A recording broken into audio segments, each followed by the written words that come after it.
Le principal point de cette loi, c'est vraiment l'instruction obligatoire à 3 ans, qui va permettre une meilleure réussite des enfants, et notamment ceux qui proviennent des quartiers défavorisés, une meilleure formation des enseignants, une formation plus homogène, mais aussi plus en lien avec la recherche universitaire. Il y a également une meilleure évaluation des établissements pour mieux comprendre pourquoi dans certains établissements ça marche mieux que dans d'autres.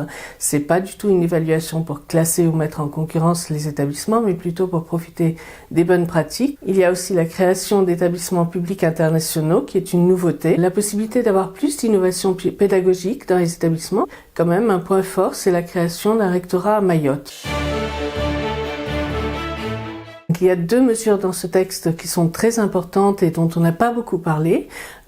C'est d'une part l'obligation de formation de 16 à 18 ans, parce qu'aujourd'hui on avait des jeunes qu'on peut appeler décrocheurs et qui se retrouvaient un peu dans la nature et sans formation. La deuxième mesure, c'est la possibilité pour ce qu'on appelle les pions de pouvoir enseigner, quand ils sont en cours de formation pour le professorat, de pouvoir enseigner 8 heures par semaine en étant accompagnés d'un professeur dans la classe pour expérimenter justement ce métier auquel ils se destinent.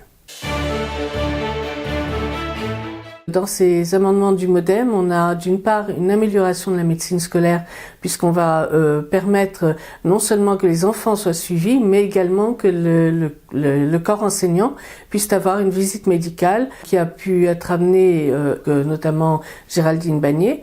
Un autre collègue, Cyril Isaac Sibyl, a amené un amendement sur une meilleure coordination entre les différents acteurs du secteur médico-scolaire. On a également donc un amendement très important d'Erwan Balanan sur le harcèlement, le droit à vivre une scolarité sans harcèlement. Mesure symbolique, mais qui va donner aussi une marge de manœuvre au chef d'établissement en cas de harcèlement.